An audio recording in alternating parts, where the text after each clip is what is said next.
Bonjour à tous et bienvenue dans cette nouvelle vidéo. Bienvenue aux nouveaux, bienvenue aussi aux anciens abonnés. Dans cette vidéo, nous allons encore parler de ce drame, l'assassinat du président haïtien Jovenel Moïse à son domicile. Beaucoup d'interrogations encore sur cette affaire, sur l'origine de cette affaire, qui est derrière l'assassinat du président haïtien Jovenel Moïse. Les arrestations ont encore eu lieu. Nous allons vous montrer une vidéo où vous allez voir beaucoup de visages. On parle de 28 mercenaires, 28 Colombiens, 2 Américains d'origine haïtienne. 8 des mercenaires seraient encore en fuite.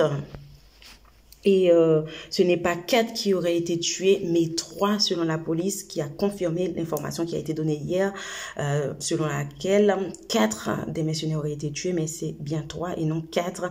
Donc beaucoup d'informations. Le ministre de la Défense colombienne a confirmé que les mercenaires colombiens sont bien des anciens retraités de l'armée colombienne. Donc beaucoup d'informations dans cette vidéo, et aussi les Américains d'origine haïtienne qui ont également parlé. Je vous laisse regarder la vidéo.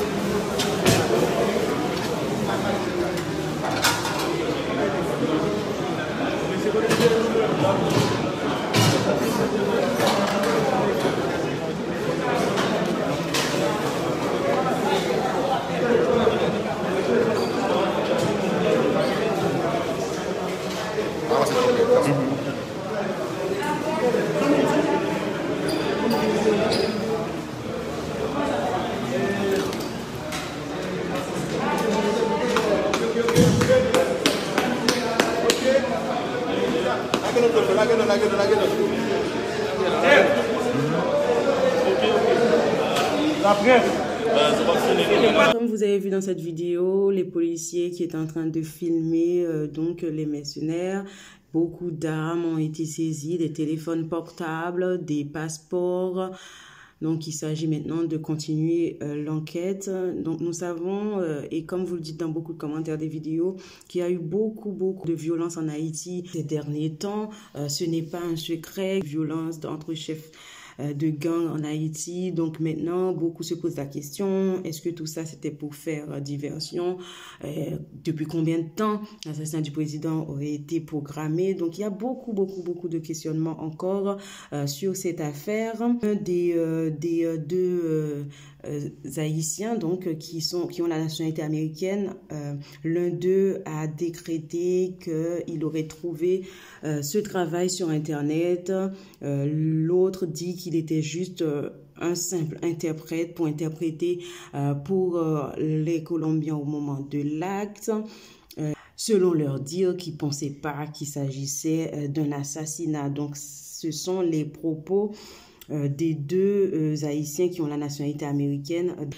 4 des Colombiens sont passés par la République dominicaine pour arriver en Haïti et seraient sur place en Haïti depuis en juin. Donc maintenant, il y a beaucoup d'autres questions qui se posent autour de l'affaire. Je pense qu'il va falloir attendre pour avoir des réponses, les Haïtiens et même tous ceux qui aiment Haïti, tous ceux qui supportent le pays, les amis d'Haïti, tout le monde attend des réponses dans cette affaire. Il faut aussi penser que Haïti a besoin d'un système de sécurité. Il s'agit de l'assassinat du président là, certes, mais durant des mois, beaucoup de personnes sont morts par balle ou ont été assassinés, ont été kidnappés, ont été enlevés.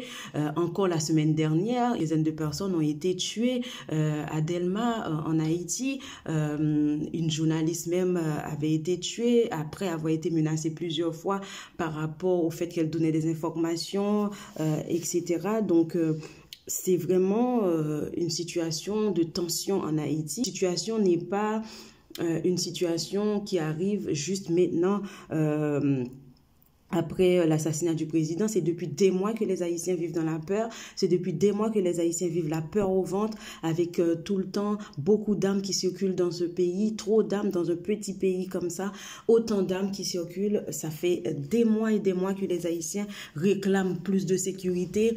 Ça fait des mois et des mois aussi qu'on réclame aussi plus d'aide afin de pouvoir sécuriser le pays. Nous savons qu'en Haïti, il n'y a pas d'armée.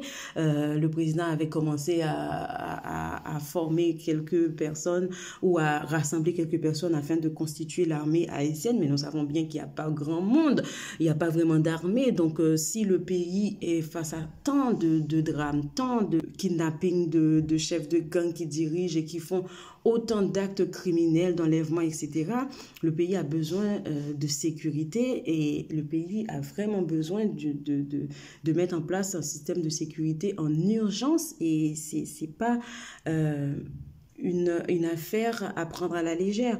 Maintenant, ils ont demandé l'aide des Américains et on parle d'envoi de plusieurs corps de sécurité qui vont être envoyés par les États-Unis. Il y aura beaucoup d'enjeux derrière également. Donc, il va falloir que les Haïtiens commencent à réfléchir, à laisser de côté toutes ces émotions parce que nous sommes un peuple qui agissent trop sur l'émotion, qui restent trop émotionnels. Il va falloir être clairvoyant et comprendre et analyser les choses de manière plus intelligente et voir aussi ce qu'il y a à voir entre les lignes dans cette affaire. Donc, c'est là que je mets fin à cette vidéo. Merci de l'avoir regardée. À très bientôt pour une nouvelle vidéo.